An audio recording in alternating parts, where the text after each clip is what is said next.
स्वागत है आप सभी का आपके अपने YouTube channel SK study centre में। हम लोग 10वीं का मैथ में देख रहे हैं जो पिछले वीडियो में पढ़ चुके हैं हम लोग कि कैसे दो चर वाले रैखिक समीकरण का हल करना है, ग्राफीय विधि, विलोपन विधि और जो है बज्रगुणन विधि, प्रतिस्थापन विधि। लेकिन अभी तक जितने सवाल हम लोगों ने बनाए वो सभी में एक्स वाई जो था अचर जिसको बोले या चर बोले, तो यहाँ पे हम लोग अचर को नहीं चर को देखना है। चर राशि ऊपर था, सभी सवाल में एक्स वाई ऊपर हुआ करता था, लेकिन अब जो है देख रहे हैं कि एक्स वाई कहाँ है, नीचे आ रहा है। तो जब नीचे आ जाए तब हम लोग कैसे हल करेंगे, तो अनेक तरीके से हल किया जाता है। तो मैं सबसे बेस्ट तरीका बताने जा रहा हूँ, आप लोग ध्यान से समझेंगे इसको कैसे जो है यदि नीचे आ जाएगा तो कैसे उसे एक्स वाई को निकालना है मान हल करके। तो विलोपन विधि या प्रतिस्थापन विधि, बज्रगुणन विधि लगाएंगे, लेकिन पहले हमें वो हल करके निकालना पड़ेगा कि एक्स वाई नीचे है या ऊपर। तो नीचे यदि है तो इसको कैसे निकालेंगे उसको देखते हैं। तो इस तरह के सवाल में जब नीचे रहे तो हम लोग मान लेंगे। क्या मान लेंगे भाई, तो मानेंगे क्या, तो यहाँ पर देखते हैं कि 1/x दोनों में सिमिलर है, संख्या अलग अलग है, तो इसके ऊपर हम लोग ध्यान नहीं देंगे, इसको अभी नेग्लेक्ट करते हैं। तो यदि हम पहले मानने से पहले एक चीज हम यहाँ पे लिखना चाहते हैं कि यदि इस सवाल को हम लोग लिख सकते हैं 1/2 इंटू 1/x, फिर इसको plus 1/3 into 1/y equal to 2, और इसको लिख सकते हैं 1/3 इंटू 1/x प्लस इसको 1/2 गुना 1/y। यदि गुना करेंगे तो यही चीज हमें मिलेगा, और इधर 13/6। तो गुना यदि करेंगे तो एक एक 2x मिलेगा, सेम यहाँ भी गुना करेंगे तो वही मिलेगा। अब यदि हम लोग मान लेते हैं 1/x इक्वल टू मान लेते हैं p, तथा 1/y इक्वल टू मान लेते हैं q, कोई दिक्कत नहीं है। तब क्या होगा, यदि मान लिए तब क्या होगा, तो ध्यान देखें 1/2 ये रहेगा गुना 1/x के जगह पे क्या माने हैं p, प्लस 1/3 रहेगा, 1/y को क्या माने हैं q इक्वल टू कितना है 2। दूसरा वाला 1/3 1/x को क्या माने हैं p, 1/2 दूसरा वाला में इंटू 1/y को क्या माने हैं q बराबर 13/6 ये है। अब इसको हम आपस में गुना कर देते हैं, थोड़ा लंबा जाएगा ये वीडियो, थोड़ा समझा रहे हैं इसलिए थोड़ा लंबा जाएगा। अगले सवाल में जो शॉर्ट करेंगे समझाने के लिए थोड़ा ये लंबा ले रहे हैं हम लोग। तो इसको गुना करेंगे तो क्या आएगा मेरा p/2 आइए q/3 इक्वल टू 2। इसका यहाँ पे हम लोग एलसीएम भी ले लेते हैं या पहले गुना ही कर लेते हैं। इसको गुना करेंगे तो क्या होगा, ये हो जाएगा p/3 प्लस ऊपर गुना होता है q/2 इक्वल टू 13/6। तो अब एक्स वाई यहाँ नीचे था तो हम लोग पी क्यू मान करके वेरिएबल मान लिए दूसरा, लेकिन ले गए हैं ऊपर हम लोग मान के।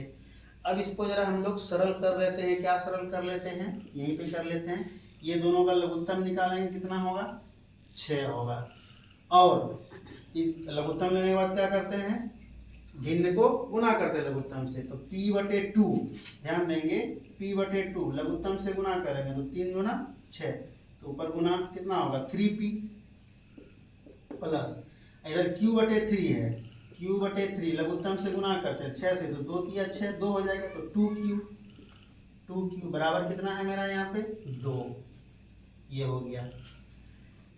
फाइनली अब इसको देखते हैं,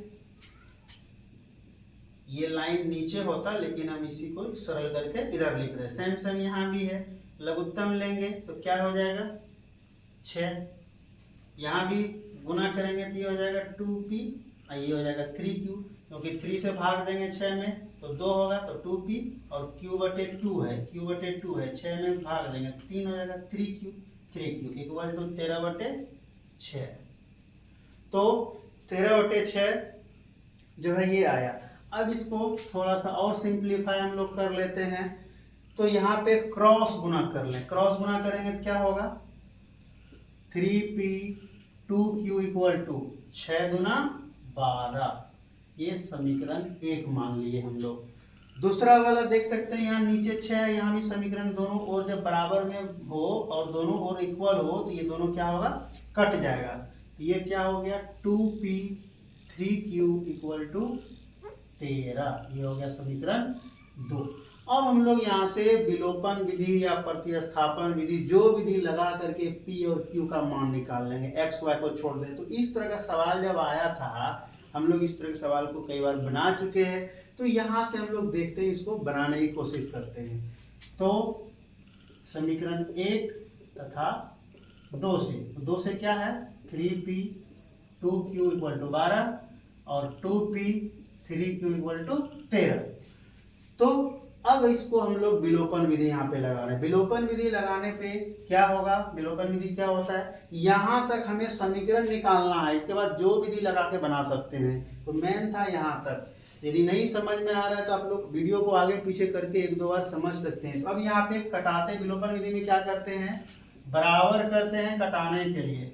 x को कटाएं या y को कटाएं, किसी को भी हम लोग कटाएंगे तो हमें बराबर करना पड़ेगा। यदि हम लोग q को कटाते हैं तो बराबर करना होगा। तो इसके संख्या से बोले थे, इसको गुणा कर देना है 3 से, और ऊपर वाले संख्या को 2 से, क्योंकि हम लोग q वाले को कटाएंगे तो उसी में अल्टरनेट करना पड़ेगा। p वाले कटाते तो 2 से उसमें और 3 से इसमें करते, लेकिन हम लोग q को कटा रहे हैं तो q वाला को बराबर करेंगे। तो q वाला बराबर कैसे होगा, तो नीचे वाला में ऊपर को और ऊपर वाले में नीचे से गुणा करें। तो 3 तिया 9p, 3 दूना 6q, अब 12 तिया 36, पूरे में गुना होगा। नीचे वाले में 4p प्लस 6q और 13 दूना 26। यहाँ पर दोनों में प्लस है, कटेगा नहीं, तो चिन्ह चेंज करेंगे। कैसे, घटाने पर। तो देखते हैं ये माइनस q वाला कट गया बराबर होके, ये घटेगा, कितना बचा 5p, इधर यहाँ भी माइनस होगा, ये हो गया 10, p बराबर 10/5। तो यानी p बराबर कितना हो गया 2। तो यहाँ पर जो है p का मान आया 2। अब ये p का मान हम लोग रख लेते हैं किसी में, समीकरण 1 में p का मान रखने पर, तो समीकरण 1 जो है 3p 2q इक्वल टू 12। तो p का मान कितना आया 2, तो 3 गुना 2 2q 12, 2q बराबर 12, ये 3 दूना 6 होगा, उस पर जाके घट जाएगा। 2q बराबर घट के 6, तो q बराबर 6 में 2 से भाग देंगे तो 3, यानी q का मान कितना आया 3 आया। q बराबर कितना आया 3 आया। लेकिन हमें मान किसका निकालना है, x और y का। तो PQ निकल गया। अब जब PQ निकल गया तो अब कुछ नहीं है, XY निकालने में तुरंत निकल जाएगा। ये कैसे देखें, चूंकि 1/x बराबर क्या माने हैं, P माने हैं। दिस इंप्लाइज 1/x बराबर P का मान कितना आया 2 आया है, 2 यहाँ रख देंगे। अब बटे कुछ नहीं तो 1। अब यहाँ से तिरछा तिरछी गुना कर देंगे तो 2x हो जाएगा, 2x बराबर 1, 2 गुना x ये और 1 into 1। तो x निकालना है तो x बराबर क्या हो जाएगा 1, और ये 2 गुना में तो भाग में हो जाएगा, यानी 1/2।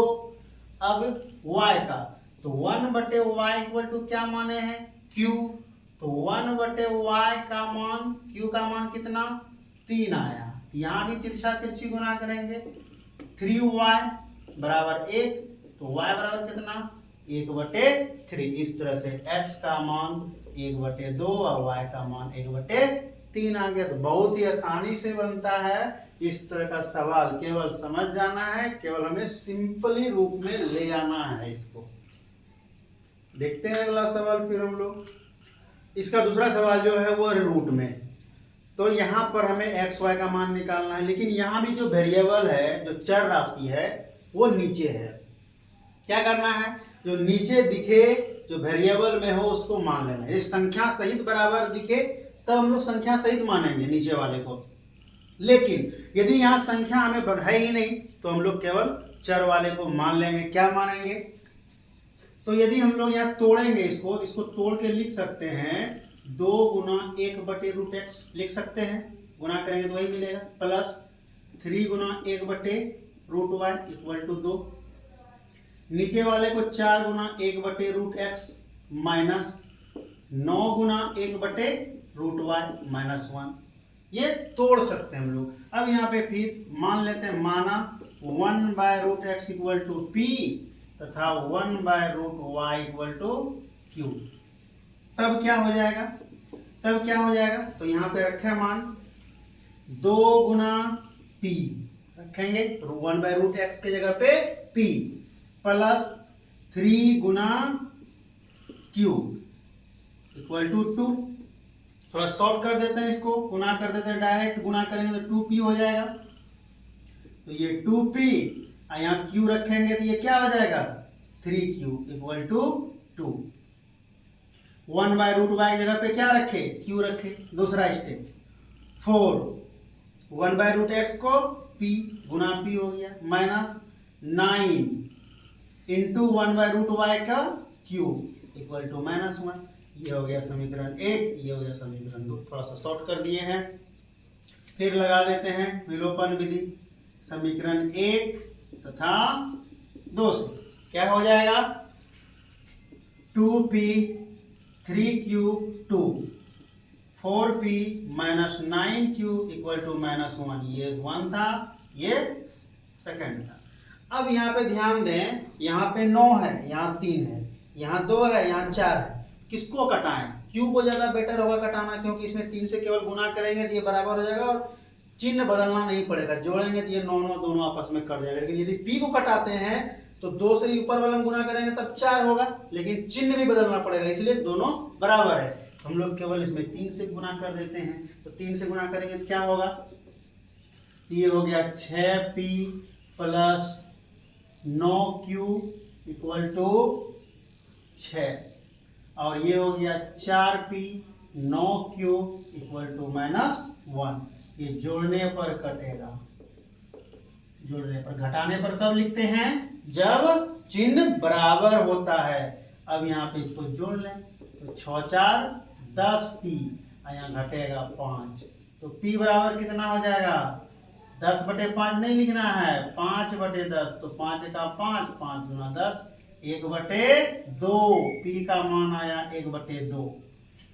यहीं पे ध्यान रखना है, गलती कर देते हैं, 2 ऊपर लिख देते हैं, 5 गुना 10 कटा के 2 ऊपर, ऐसा नहीं करना है। 2 नीचे आया। समीकरण 1 में p निकाले हैं तो p का मान रखेंगे। p का मान रखने पर तो समीकरण 1 है 6 गुना p, तो p का मान 1/2।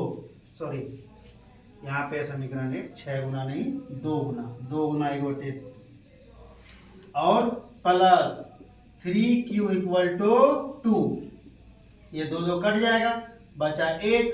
3q = 2 माइनस 1 उधर जाएगा तो घट जाएगा, q = 1/3।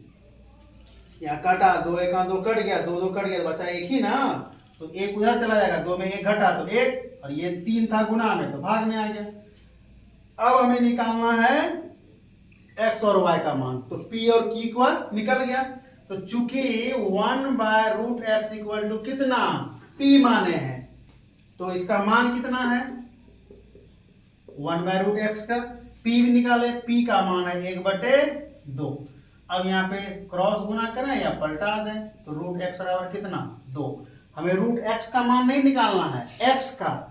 तो यदि स्क्वायर कर दें दोनों ओर वर्ग करने पर तो क्या होगा, √x का स्क्वायर, तो इधर भी 2 का स्क्वायर। √x 2 बार करेंगे तो x, रूट खत्म, बराबर इधर 2 दूना 4। सेम चीज करेंगे 1/√y = क्या माने हैं, q। तो 1/√y = कितना मान, 1/3, क्योंकि q का मान 1/3 आया। फिर यहाँ वही लाइन, दोनों ओर क्या करेंगे, दोनों ओर वर्ग करने पर। तो वर्ग करेंगे क्रॉस गुना करने पर, तो यहाँ √y = 3 हो गया, √y = 3। तो √y का स्क्वायर इधर 3 का स्क्वायर, तो रूट वाई 2 बार करें या रूट एक्स को 2 बार करें तो रूट क्या होगा, खत्म। तो यहाँ रूट खत्म हो गया, वाई या 3 तिया 9, तो एक्स का मान 4, वाई का मान 9। तो इस तरह से ये भी सवाल भी आया था, एग्जाम में कई बार पूछा गया था। और हम लोग मिलते हैं फिर इसी एक्सरसाइज के और सवाल के साथ अगले वीडियो में। और आप लोग तब तक के लिए इसे मेहनत करें, बनाएं और आगे वीडियो को शेयर करें। तब तक के लिए धन्यवाद।